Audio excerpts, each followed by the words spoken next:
Hey all, it is I, Anthony the Canadian Guy, and welcome to Wrestlesode. It is now June 1st, it is a Tuesday, and I hope you're all having a fantastic day. As you can tell, I'm just getting over another cold. I don't know what's wrong with me, I'm always just getting colds these days, but that's fine. Today I have a special treat for you. We're going to be talking with the former RCW Canadian Heavyweight Champion, Marz the Specialist. That's right. He did recently lose that championship, but he did beat Heavy Metal for that thing. This is a very fun and amazing interview, and I hope you're all going to be able to enjoy it here today. Now, if you are watching this on June 1st tonight over on twitch.tv/JupiterVision at 8 p.m.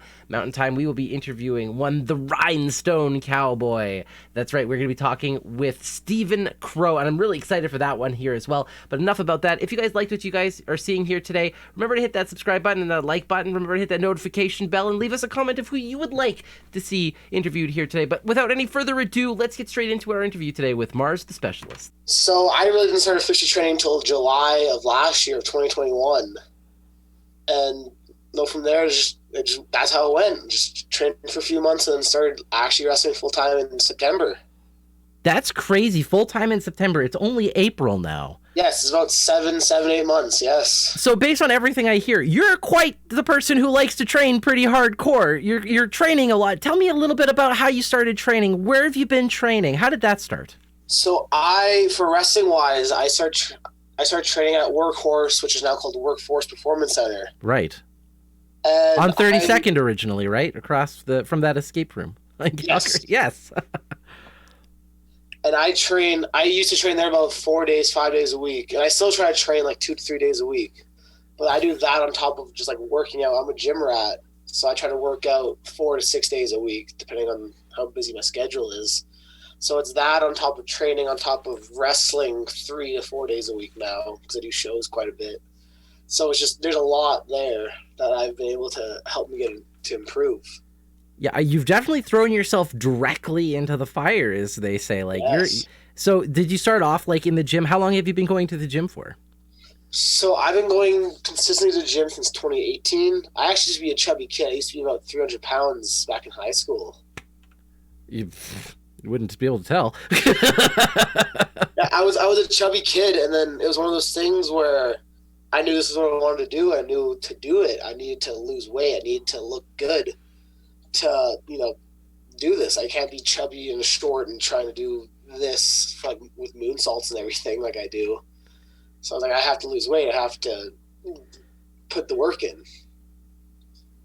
That's insane, because if I were to guess, you've probably lost over 100 pounds then.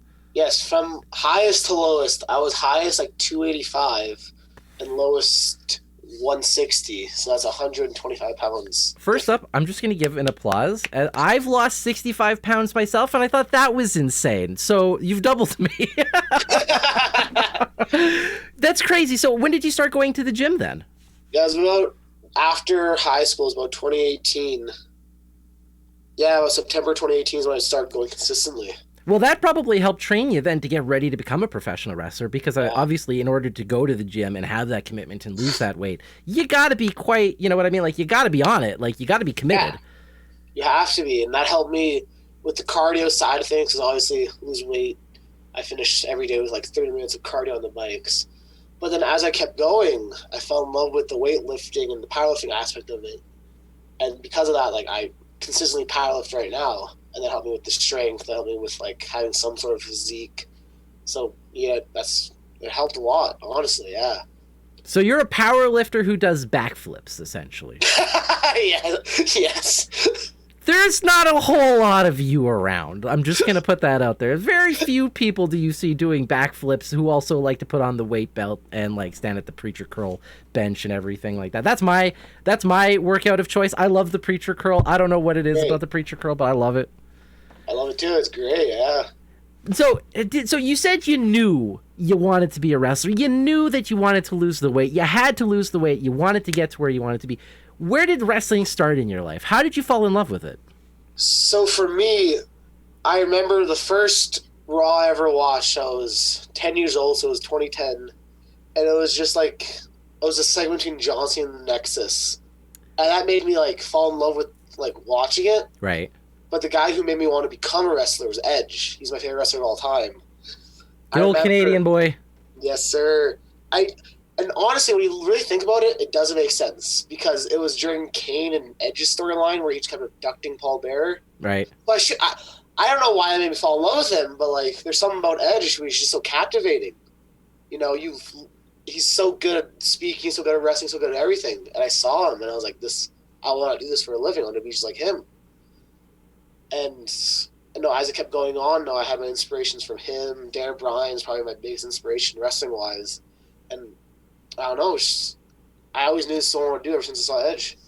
That is such a cool little way. And it's kind of funny you said you brought it up because you mentioned the Edge Kane storyline. That specifically, is what got you into wrestling. For me, it was Kane, which is just on the other side of that, because I watched his debut at Bad Blood 97, and watching a giant monster pull a door off of a Hell in a Cell was immediately, I was like, I don't know, I was 9, so I was like, okay, wrestling is the coolest thing in the world, and so I completely understand that feeling. Very fair, yes. Yeah, since then, so you said you love Edge, you love Daniel Bryan, he's a huge inspiration of yours. Have you gone back and watched some of their more like early day stuff, like Daniel Bryan and Ring of Honor, or Edge like The Brood or something like that? Yes, I knew it was very important to study. Like, I want to be a student of the game. I have like a bunch of old DVDs. I study on the network all the time. I watched basically Edge's whole career, even though I didn't start watching until 2010. Right. And then other guys like Eddie Guerrero, Mick Foley, like, I've studied so much wrestling throughout my life, just because like I knew you had to go into it if you wanted to do this for a living. And like, you can ask like the boys at Travel. Like, I always travel with TJ and Tony Machete.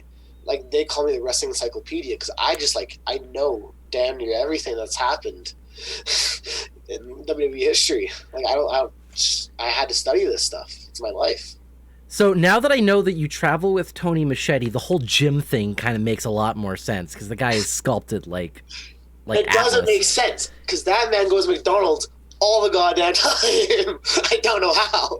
I don't get that at all. That is insane. I know. Clearly, the guy's got a good metabolism. If I went to McDonald's, you'd see it on me for like a month and a half. In fact, you do see it on me for like a month and a half. I'm saying, like, it doesn't make sense to me.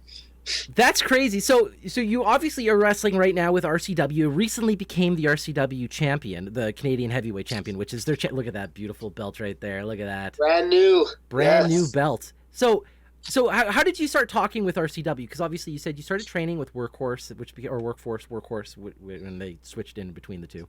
Yeah. So did you start talking to RCW? How did you start becoming a fan of the indie scene here in Alberta? So I did like a random one-off show for Heart Legacy because like COVID basically screwed up their show hard, and like all the guys who were supposed to be there like couldn't be there. So a bunch of the students from Workforce went down and like helped out with the show, and like some of us wrestled and whatnot. And one day, Steven Squiggy, he showed up to Workforce, and Mo Jabari and Chris Knight, they both put me over, and like, this guy can do something. He can be a part of your show. And it was like early September, mid-September, where Steven's like, "Okay, we have a spot for you." And it was me and Dead Zone that first night. Nice. Yeah. Great. Is Dead Zone still wrestling for RCW right now? Because I know he was tag champs with the Goose for a while. Nice. He's currently the Alberta Heritage Champion. Hey, there you go. Fantastic. Yeah. RCW has got like a nice lineage of champions because they have that. Got a lot of belts. They do have a lot of belts. Like you said, you just recently got a new one, so I can't even imagine how many different belts there's been throughout even the lineage of that belt. Yeah. Pretty crazy. So you started wrestling, like you said, you got a hold of Squig, you worked some of his shows, like, and obviously you wrestle now in the Legion downtown Calgary, like the Northern Legion. So how do you love it? Like, was it everything you hoped for as soon as you stepped in the ring? Like, how did that go? It was honestly, like, obviously it's so nerve-wracking when you first walk in there because it's like, I don't know how they're going to respond to me. I don't know if they'll like me.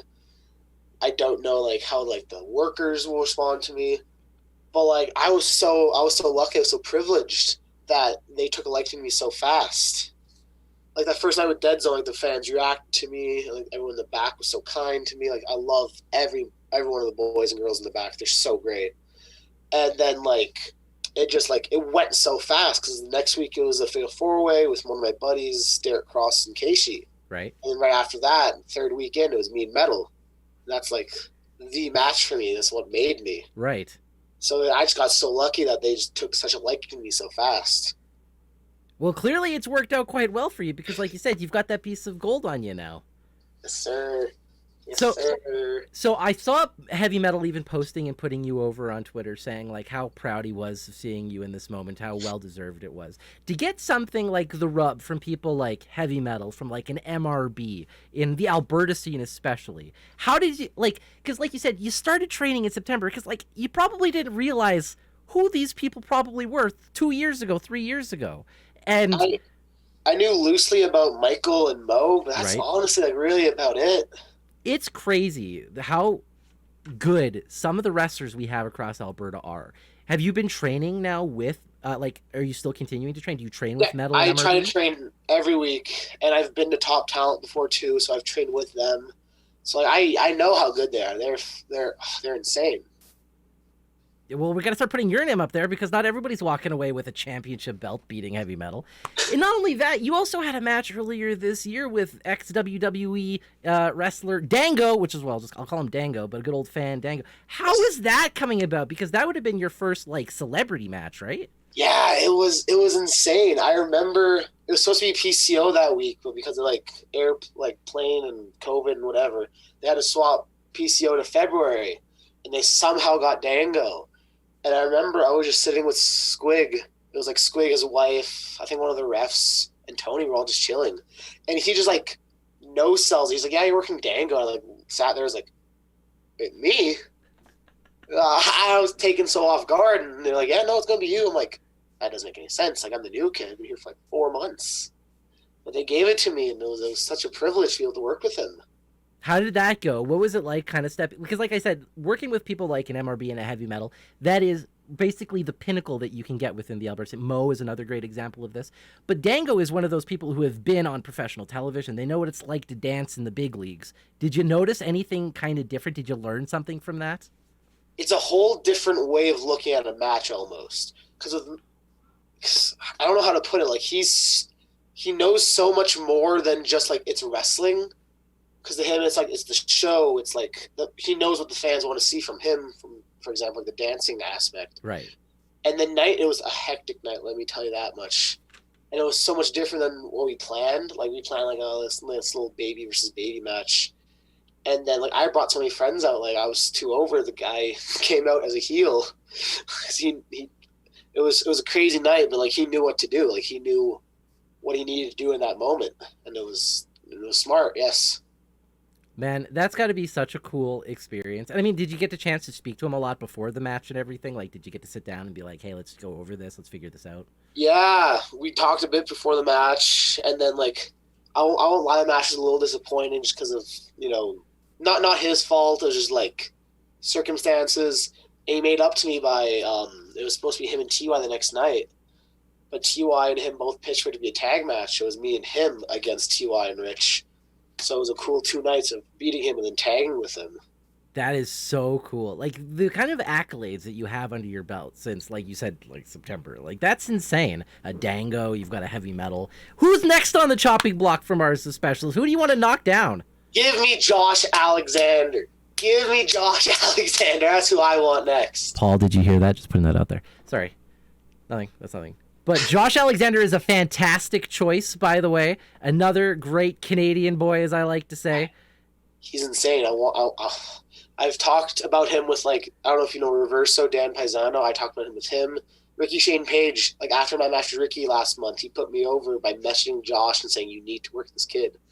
And that's, like, the biggest thing to me because he's my number one. So when Ricky Shane Page messaged him as, "You need to work this kid," I was like, it was just insane to me. I was so happy. Hopefully it happens. That is so cool. So, and it's kind of funny that you say that because I know a lot of people would probably be like an AEW or a WWE or a New Japan star right at the top, which, by the way, Josh Alexander could be in a heartbeat anywhere he wants to go. Yes. But you're like, no, man, give me Josh Alexander, Impact, like right now, let's go. Because, like, to a marquee audience, not a whole lot of people outside of Canada might not even know who Josh Alexander is. But if you know, man, are you in the know.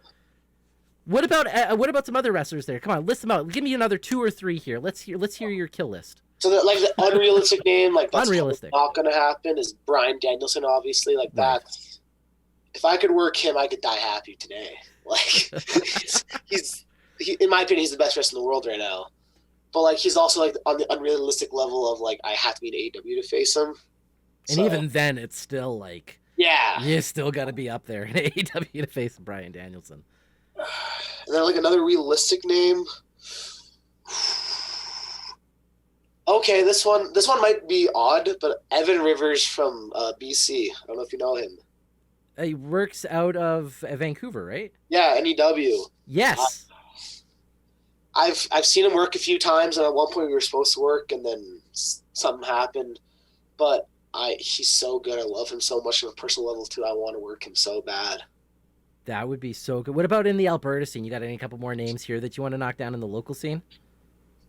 Believe it or not, okay, he's my most worked person in like tag matches and whatnot. Me and Stephen Crow have never had a singles match. Really? Yes. Man. I've worked him so many times with his brother in like tag matches or in like Fatal 4Ways or whatever. I've never worked him one-on-one. I think people would love to see that Marz versus the Rhinestone Cowboy.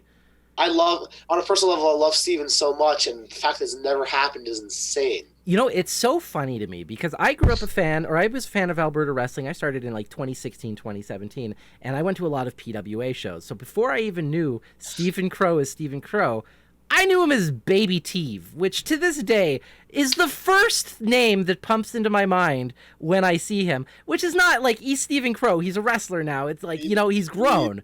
But when I see him, my brain still goes, hey, it's Baby Teeve. Sorry, Steven. I'm so sorry about that. But it was my first. It was like that for like 3 years. Told me he was watching, so he definitely heard that. Sorry, Steven. Much love to you, though. I still love you, bro. But those are some really great names. So you've traveled around in Alberta now. Have you actually reached out? Have you made it out to Vancouver or anything, BC yet? Have you made it out to Saskatchewan? Not Vancouver, but this Friday I'm doing Winnipeg Pro. Nice. Next week I'm doing CW in Saskatchewan. So I'm trying to branch out more so now too. Well, clearly it's succeeding if you're already going to be working over those two provinces already. Are those your first times both in Saskatchewan and Winnipeg? Yes, my first time out of provinces this Friday in Winnipeg. That's awesome. Man, I'm super happy to hear this. I have another question I want to ask you. It's kind of the rib question that was asked ahead of time. What's with the carrots? What is with carrots? I'm told you bring a bag of carrots to every show, and there's something about carrots. I need to know about this carrot thing. I did catch ending like the last 10 minutes to your show last week, and I saw Zoe say that, and I was like, why is that the first thing she brings up? It's the first. It's something that really, probably because it's so intriguing. Fair. So for me, it's just I meal prep, and one of the easy to go snacks is I love carrots. So I just have like a little bin of carrots, and then I don't know why, but everyone just steals them from me. Like Ava, Crow, Zoe, all just like they don't steal from me like steal it, but like, no, they're not doing it behind your back. They're doing it in front of you and being like, I am taking this. Yeah, well, Zoe sometimes does it behind my back, but like that's besides the point. Fair enough. Yeah, no, I bring a bin of carrots and I munch on those.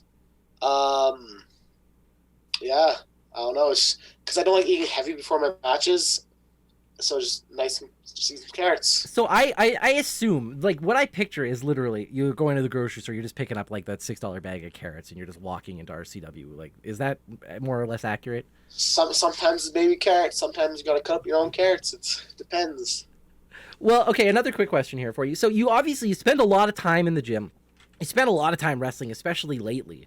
But people have hobbies outside of the world of wrestling. You got to tell me what some of yours were. What they used to be before when you had time to do them, clearly. That's the thing. We used to be. I'm an avid gamer. I love gaming. That's me. You got to say some of your games, man. What are some of your games? Or what were some of your games?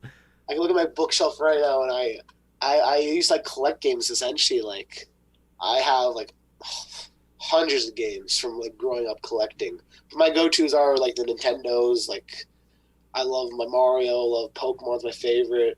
I also love Sonic from Sega. Like I got everything. I got like, and then look at my consoles. I got the Switch, Wii U, GameCube, PS2, PS4, Xbox. What else I got? 3DS. Like I'm a collector. Yeah, I like to hear that as a video game collector myself. I go from a little bit more retro stuff, so I've got like the Atari, the Nintendo, Super Nintendo. I've got 3 N64s. Like, I understand that desire because, like you, I grew up a gamer. I grew up when it wasn't a cool thing to be a gamer. Like, we were still kind of shunned, but I did it Yeah, anyways. that's fair. Yeah, but it was still a great time. And also, I grew up a wrestling fan, so, like, I was Mr. Popular in junior high. No, I feel you. I feel you. I was the same way. What's your game, like, what's your favorite game? Everybody's got one that they could just go back and play no matter what kind of day they're having.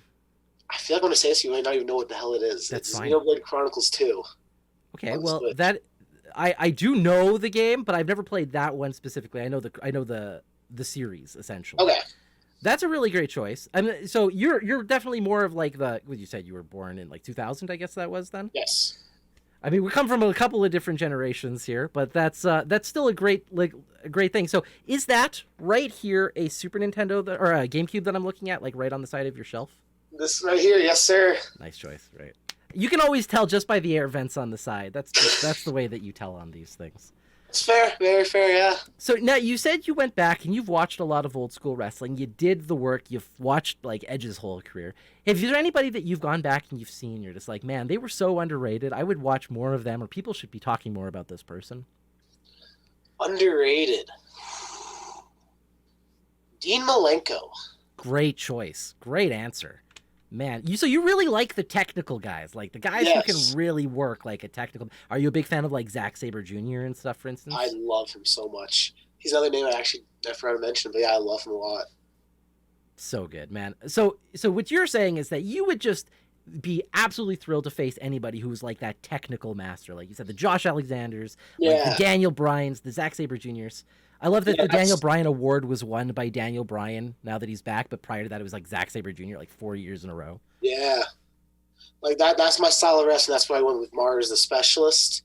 I want to be the wrestling specialist. I love that sort of style. Like a little bit of high flying there. Obviously I do the moonsaults, do the flippy stuff, but like just grounded. Like I was an amateur wrestler through high school, so that's my style of wrestling. Like the realistic, just gritty, just wrestling. Like I love Sean Moore. Oh, who doesn't? That guy is an absolutely insane wrestler. Man, the intensity. I don't know if anybody can put intensity into wrestling like Sean Moore can put intensity. There's something about him. He's just, I don't know. He's gone through something because he wants to murder you when you're in that ring. Like, it's crazy, right? Like even when you're in the audience, you're like, that guy's gonna hurt somebody, but like in a good way. Yeah, exactly. He's like a lovely guy outside the ring. Oh man, he's one of the greatest to watch. Same with like Mo Jabari, for instance. Like I know you mentioned Mo, another technical master here in my Alberta, in my opinion. Absolutely love just watching that guy wrestle. He helped train me, so you'll see a lot of him in me because it's just how it was. Because my main trainers were Chris Knight and Raj Singh from Impact. Right. But Mo was there also, and he would watch and he'd like critique me and he'd help me too. Have you ever worked Mo? What's that? Have you ever worked Mo in like a one-on-one? We had one-on-one, I want to say like November, December. Oh, so you're due for a rematch now, hey? Yeah. You've got a couple more tricks under your belt. Yeah. Dude, this has been super easy to chat about so far. Another cool thing is just how small this world is. We don't have to get into names or anything like that, but you and me have a mutual friend, which is just like the weirdest coincidence because he's like a friend of yours older brother, and to me, he's like a younger brother. Yeah, I remember when he replied to one of my tweets, and he's like, the crossover never knew I needed. I was like, wait, what? What do you mean? Big shout out there to Terrence. Sorry, buddy. Just dox them. That's fine. But so growing up in Alberta, like, you're in Calgary. I'm pretty sure you said you've wrestled. You know the Calgary scene and everything like that. What would you love to see happen in terms of wrestling in Calgary? Like, what do you think Calgary needs for that next big boom again? Like, what do you think is missing in Alberta wrestling right now? Hard to say. It's really hard to say. I know Mo's trying something with Dungeon Wrestling. I don't know if you saw that. Yeah, I sure did. Yeah. I didn't get to go, unfortunately, but I had to work. But, man, I was so happy to hear what was going on in that card.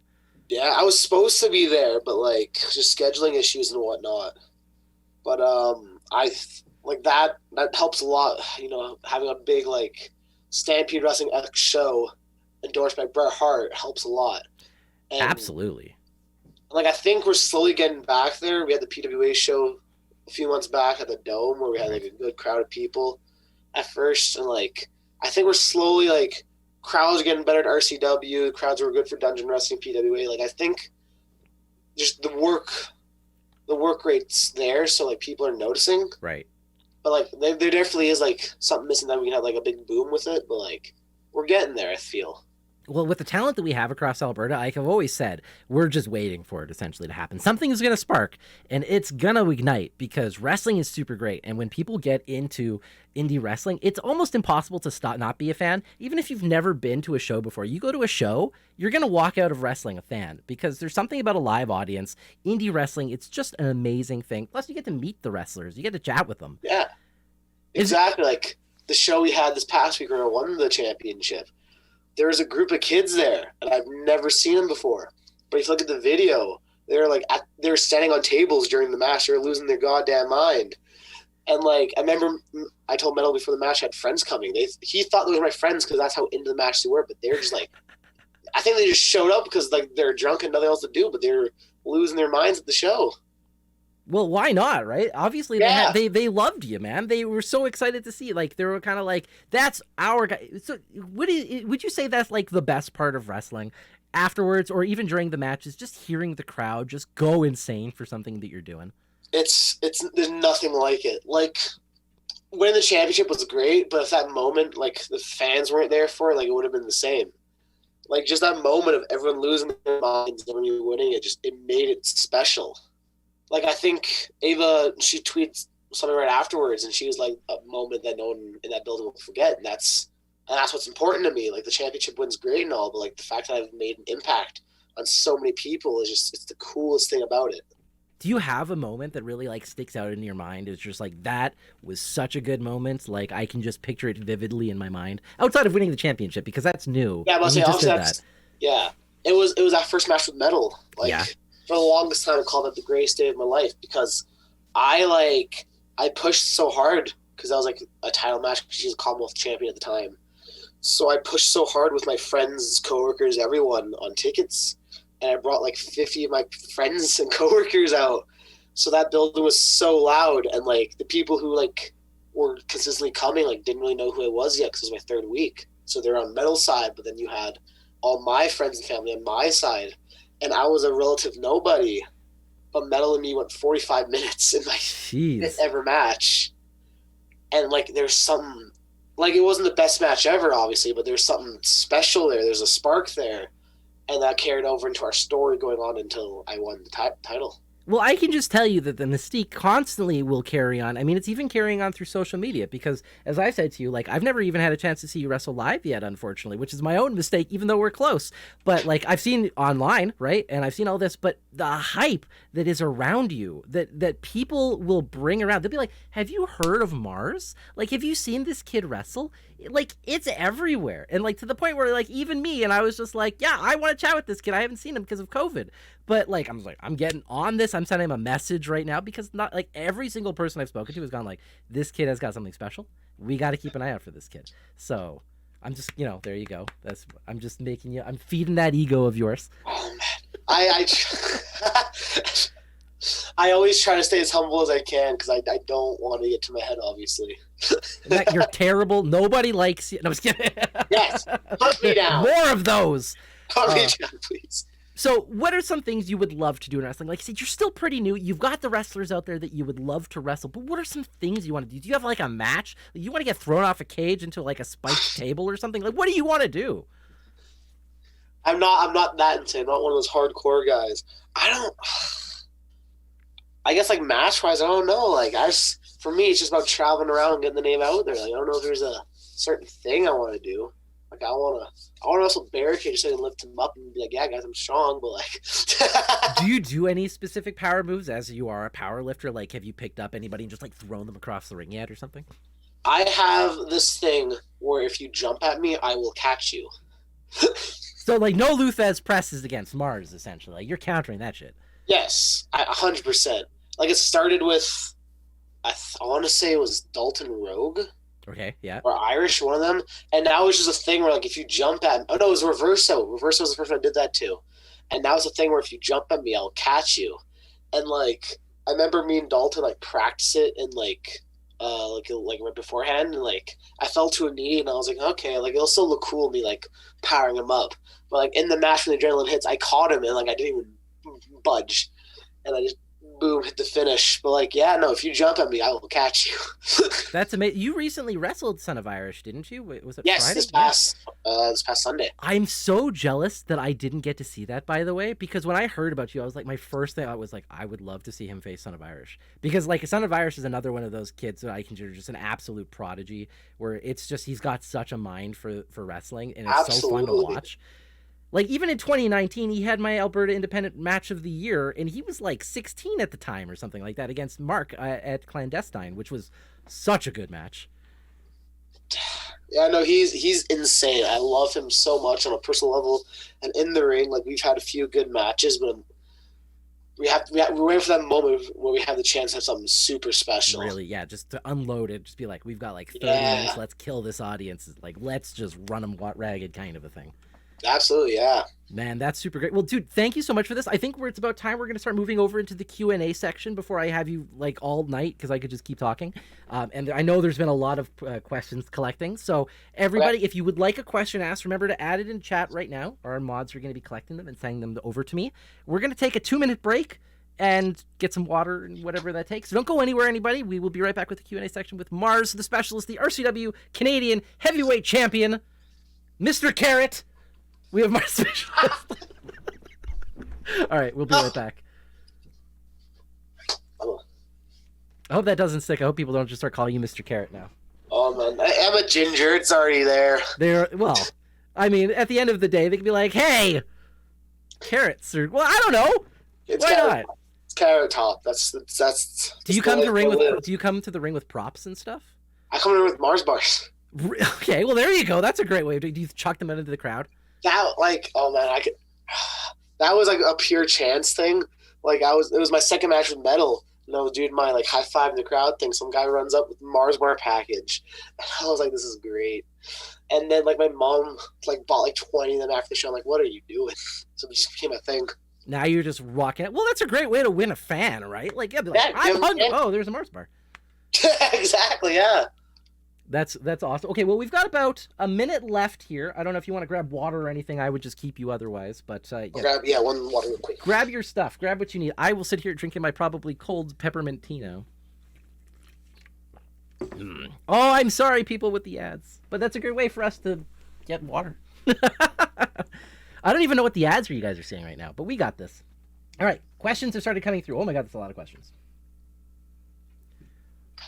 Whoa, we got a raid that just recently came through as well. Holy, hold on. Where is this coming here? Raid with a party of 44. Holy, this isn't meta. Dude, thank you so much for the huge raid there. Oh, man. There's people who are watching now. Man. Well, I think we were already at like averaging 30, and then like 44 more just came in or something like that. So you're doing fantastic. Don't even worry about it. That's a good house. It's a pretty good house. Yeah, I'd say it's a pretty good house. All right. Holy, okay, yeah. So big thank you once again to everybody who's just swinging by. I know I came with put an ad on just as you were coming in. Great timing for that, by the way. But yeah, we're finishing this up here. Oh, these are some good questions. I'm just reading them right now. There's some. Oh man, I know Brat's in there somewhere. Oh yeah, Brat's definitely in here. Oh man, okay. Okay, we're back from the Q&A section. Thank you to everybody who just recently joined. Thank you for the raid here from This Isn't Meta. Huge thank you as we are doing our interview with the RCW Canadian Heavyweight Champion, Marz the Specialist, rookie sensation, and we are starting the Q&A section now. So the first question here from Barrett, believe it or not, is tell us your lifting numbers. What do you lift? What do you bench? What do you squat? Okay, so max deadlift 525 pounds. Wait, how tall are you? I'm 5'7". Okay, that's okay, yep. Crazy, okay. Max squats 535 pounds. Okay. Max bench is 305. Man, that is insane. That is an insane number. You know, I remember I had a friend who was really into weightlifting, and he owns a gym in Calgary. He always complained that his arms were too long to be a weightlifter. Do you have like that perfect length for your arms then, because you are 5'8"? I got such a good body for it, yeah. Like you've got. That's what they say. They're like sometimes the shorter guys can make the best power lifters. Like what was his name? Because obviously you like powerlifting. You've probably done a lot of research in that. I'm trying to remember the name of Arnold Schwarzenegger's best man at his wedding. He was also a power lifter. He was a much shorter guy I know who you're talking about, but Yes, but Arnold used to say that he was so jealous of his friend because he was shorter and he just had like the perfect arms or something like that. It's true. I think I was comparing my legs, like my size, to like Davey O'Doyle, and like he's a good chunk taller than me, but like my lifting is much better because like for my squat, like I get like a foot less. Right, exactly. You don't have as much to lift up at the end of the day. Yeah. But Davey's obviously, does he still maintain like the hairiest chest ever though? Like, my God, he's literally a walking rug. I love him to death. Davey is clearly one of my favorites in the Alberta and Saskatchewan scene. But every time I see him, I love looking for the line where his hair ends, just like, because it just ends so dramatically as it gets towards his back. It's the best. I love it so much. Oh man. Yeah. Okay, here's another quick question that came from Shout here. Can you drop Machete's McDonald's order? Oh man, I want to expose this man. Dude, you have to, because we don't know how that man is sculpted the way he is. Okay, I want to do he gets this about every week. Every time we're leaving Edmonton, we pull up to McDonald's, and he gets 20-piece McNugget. Okay. Two which one is it? McDoubles. Okay. Both Big Mac style, and 2 junior chickens and a McFlurry. How does this? What? He's even shorter than you are, isn't he? Like, how does he maintain a body like that? He must run around 40 times. Like, I don't know. Is he running outside the car alongside these road trips or something? Like, is he just sprinting? But no, I hours? make him drag my car to burn it off. You're just like, all right, you're going to be lifting us out of the ditch. What about the McFlurry? What kind of McFlurry is this, though? It's usually Oreo. Oreo McFlurry. All right. Everybody out there, we have now gotten Machete's order. I don't know how this man can eat this. I couldn't eat that much food if I tried. Eat so much. Me and TJ are always like, how do you do this? His order was basically the order for like a family of people, right? Like, yeah. He basically spends what his like pay is on food at McDonald's and gas at the end of the day. Then is what you're trying to tell me. You're like, yeah, probably pretty much. Yeah. All right, next question here. So who's in charge of the playlist when you're on the road with Machete and Cannon? It's usually me, but like I let people like interject their music as well. Like only if you let them, though. You're the champ now, so you're like, you listen to what I want to listen to. Yeah, guys, no, we can't. No, I veto that song. Sorry. Yeah. What's your music style? Like, what do you listen to? Like, what's your jam? I have a little bit of everything. My go-to is metal, but like I have a little bit of everything on there. Like my favorite band's Disturbed. Nice. Okay. Yeah. So not just metal, but like good metal, good metal. Like, I have a mix of like everything. Like one of my go-to songs is Now the Rhinestone Cowboy. Why not, right? These days you gotta have it on there. It's the best. I love it. I can't hear that song now without thinking of Stephen Crow and his entrance and just him dancing around the ring. It's so much fun. It's great. Same reason I can't hear Dolly Parton and not think of Taryn from Accounting now. Like there are certain people, like no matter who I hear, I'm just like, this is this person now. Like I've just connected with them. Yeah, so now exactly. What you're saying is every time I hear like The Sound of Silence or something, I'm just going to start thinking of Marz. My entrance theme is What Are You Waiting For by Disturbed. So. There you go. Well, actually, I should have asked what your entrance. What is your finishing move? I never asked that either. It's TKO, Fireman's Carry Cutter. Man, okay, fantastic. So that's like probably the better looking version of the F5 because you can hold on to the head, right? Yes. Yes, that's what I like to say. That's the better version of the F5. Next question here from Chris Parrish. Because you are a ginger, honest question, where is your soul and do you plan on getting it back anytime soon? I mean, it's a good, valid question. No. Who let Parrish in the chat? Who did this? He always comes in. It's fine. We love him here. Soul, I've not found it. My parents say it does not exist. Are you actively looking? I have like a weekend off, which doesn't usually happen. Yeah, but like it's just gone. We'll follow the bread trails. We'll keep an eye out for you. Follow the carrot trail. Next question. What's your favorite GameCube game, and why is it Charlie's Angels? It is not Charlie's Angels. It should be. No, yeah. I would have to say Pokemon XD Gale of Darkness is my favorite GameCube game. Okay, I don't know that one specific. I'm the worst Pokemon guy. I played Blue, and I collected the cards, and I have a lot of the original cards, but I was the worst when it came to games. I am a huge Pokemon nerd. You can ask all my like real life friends. Like, here's my wallet. Nice little Pikachu wallet. That's amazing. So what Yeah. you're saying is I can quiz you on Pokemon trivia, is what you're trying to say. And if you want. All right. Which Pokemon in the original Pokemon Blue had the move Super Fang, which if you used it, doesn't matter as long as it hit, would take off 50% of your opponent's health no matter what happened. It would always take off 50%. It's Rattata and Eradicate. Shh. Well, fucking done. Eradicate's my favorite Pokemon. That's why I went with that. That's insane because that's way before your time. That game predates you as far as I can tell. Yes, it does. All right, next quick question here for you. Speaking of underrated, how do you feel about the all-time classic movie Ready to Rumble starring Sting? Oh man, confession time. I have not watched it in full. I've watched bits and pieces, but it's just I never sat through it fully. You know what's really interesting, and I think I can probably understand why. There's a part of you, because you love wrestling so much, that you don't want to watch it seen in a way that doesn't really feel right to you. Do you know what I mean? Yes, I don't I can't watch things that make me.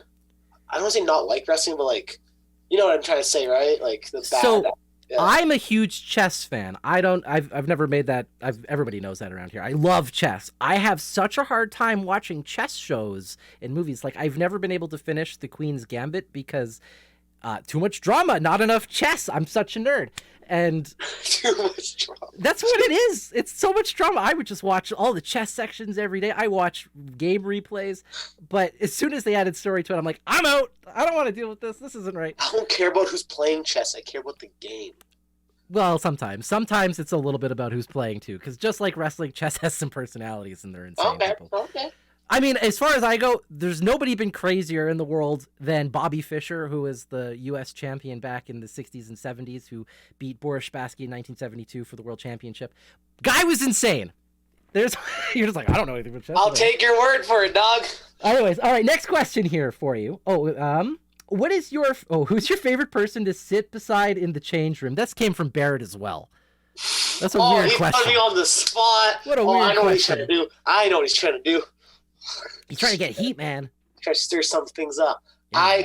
I Not Barrett. Barrett sucks. I absolutely love the locker room we have. Everyone there is fantastic from top to bottom, and it's hard to name just one. It really is. Honestly, Barrett, I love him. Ty and Rich are the two funniest guys in the goddamn world. Mm-hmm. You have MRB and Crow, who I love. MRB, a great tutor, but he's also, once he opens up, he's one of the funniest guys ever. Crow, he's amazing, even though he bullies me and throws things at me sometimes. He's great. I love him. TJ, love him. Irish, love him. Tony, I love everyone top to bottom. Zoe, Taryn, Ava, Metal. It's hard to choose just one because I love them all for different reasons. As Barrett said here, bailout answer, but that's fine. I mean, you want to be political. No, but the answer is not Barrett, though, right? It's not Barrett. That's what we have determined. Nobody likes to sit next to Barrett. Okay. No. Sorry, Barrett. Okay, here we go. Who would you rather ride with? This is from Barrett. He is starting to try to stir shit up here. Who would you rather ride with, TJ Cannon or Machete? Okay, this is unfair. I do have an answer off the top of my head right away. Was it not Machete? Because then you don't have to stop at McDonald's for 3 hours, I assume? And the answer is, in fact, TJ. I would ride with TJ. But it's not because of that. It's because Tony, I swear to God, that man does not sleep at home. This man, the moment he sits in my car, is just gone. He's conked out. And I'm like, dog, how? At least TJ stays awake. We can talk. But Tony's just conked out. He's gone. That is where he says goes into his food coma. He's got to rest for his next digestion cycle. Gone. That man's gone. The moment he sits down, the moment he gets comfortable, he's conked. Ah, perfect. Oh, well, this question has already been answered. What was your current deadlift personal record? What are you looking to get to, though? Because you said you're at 525, right, for your deadlift? Yes, I wanted to get to 600 pounds, but with just the way life is, I'm sore a lot of times I go to the gym. So, I've been lifting, less when I go to the gym now. Just because I have the sore lower back, my knees are sore. You're getting older. You're feeling what it is to be a 30-year-old now, right? Wrestling ages you much faster than That's what they say, yeah.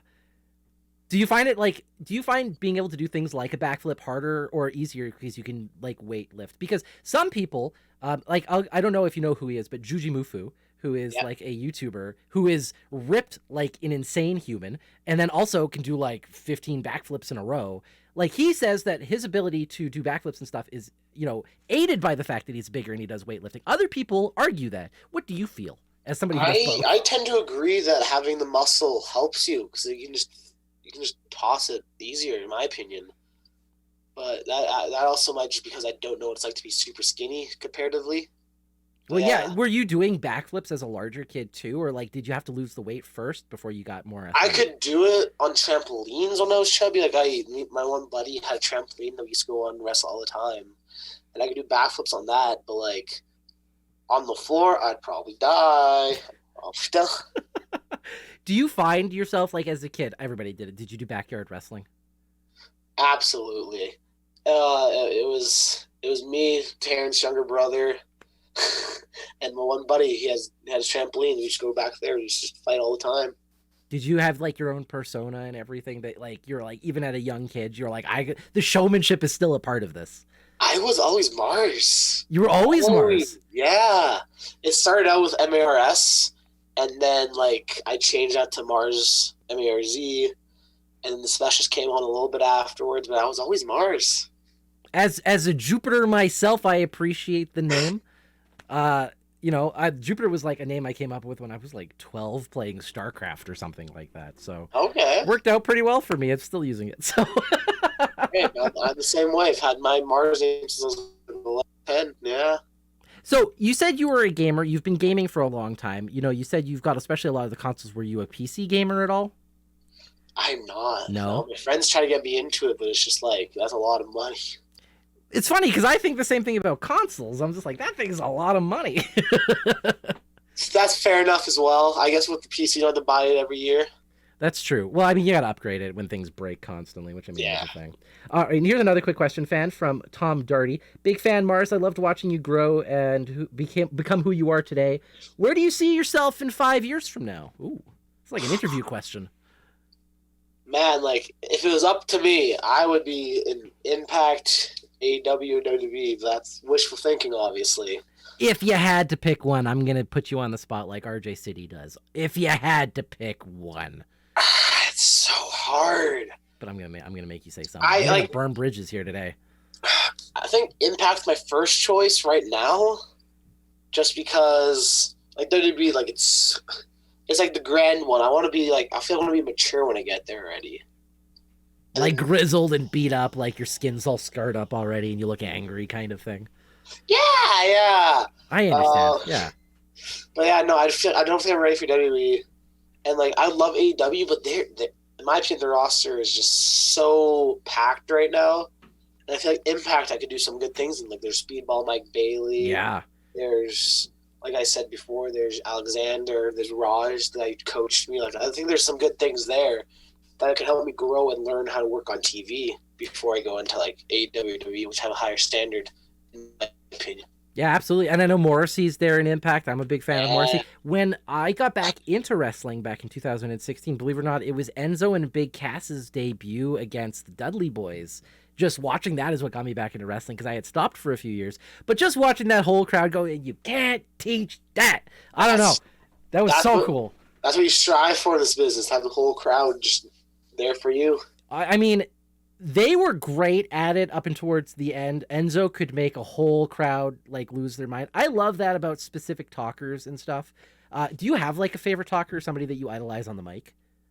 On the mic? Yeah, which is super different than like necessarily. Daniel Bryan is great on the mic too, but I mean like usually your technical guys aren't always like. Yeah. Unless you're Samoa Joe, I suppose. That guy's insane. That guy's insane on the mic actually. That is a good point. I didn't think about Samoa, but I think Punk's my go-to talker. Punk is a fantastic or even MJF right now. Like MJF is so good at getting under the skin. So it's probably one of them right now, Punk or MJF. MJF is a great example of being like you don't have to be an old grizzled guy to get over. Well, he's not over, but he's so over. Do you know what I mean? Like he does so well. Yeah. When he went to Long Island and he got that hero's welcome, I was like, this is so well deserved. He's finally getting the cheers he needs to be so good. It's so good. Next quick question here from Barrett once again. Being a new champion, have you misplaced the lost the belt? That's not clearly not. We've already seen it, but have you lost it? Have you misplaced it yet? Was it left in a car at a restaurant in Florida? And that was a Jericho call out. No, Barrett asked this because he hid the belt on me on Sunday. Oh, okay. I put it under my bag, so I knew where it'd be. I come downstairs, I'm like, "Where's the belt? What the hell?" I started moving all my stuff, and I was like, "Where's his belt?" And Barat knew where it was, but he was like, "Oh man, maybe," because there's like two people there for like wedding photos because they love wrestling. So Barat's like, maybe they took the belt. Like, go ask Squiggy, and I was like, "Where's his belt?" Go ask Squig. Hey, did you see the belt that you just gave me? I did not ask him. I knew that was a bad idea to ask him. Yeah, that's horrible. Don't do that. But I was like looking around, and like I've heard stories about the belt being stolen before, and I was like, "Where's his belt?" And then Barat saw like I was actually like nervous because the belt's been stolen before. And he was like, "Okay, I know where it is." And I was like, "What do you mean?" He's like, "Look up." And I was like, "What do you?" Oh, he put like on like this like divot in the wall that's for some reason there. And just like hit it like inside the wall basically. And I was like, "Why is that there?"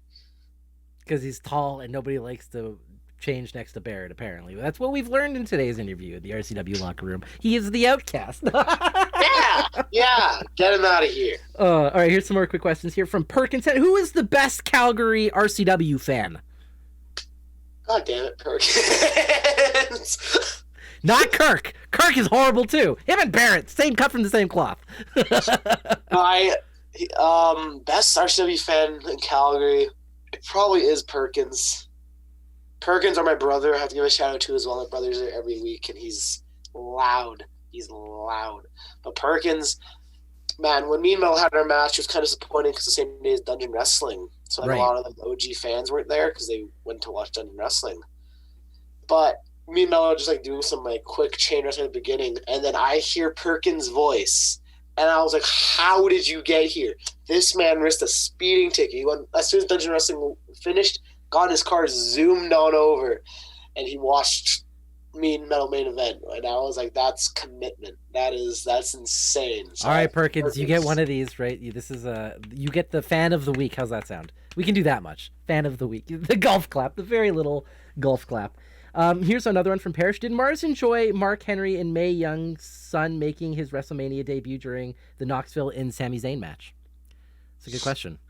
That was a good point. It wasn't the first time he's made a debut for WWE, but it was the first WrestleMania debut that Hand. Yeah, no, I'm proud of him. No, Sami Zayn in Knoxville, like that was different. That was funny. That was probably my favorite match. Just believe it or not, that was probably my favorite match of WrestleMania. It was so much fun. I was a big fan of Jackass. I don't know what it is. It's not like it's like amazing movies or amazing television or like highbrow humor or anything like that, but man, just watching those guys get smacked around sometimes, it's just so much fun.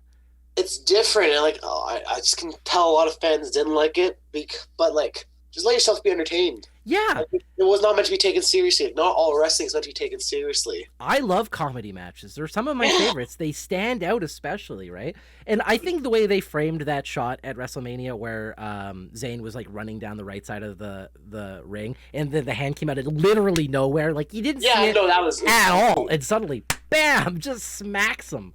That was amazing. Great. I loved that.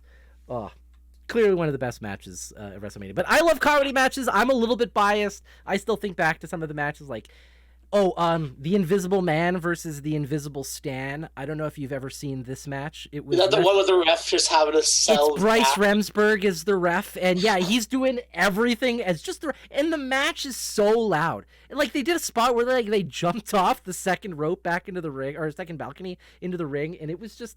And nobody was there, and it was so good. And they booked this match. I've seen clips. I saw like the table spot, and I was like, "What the hell?"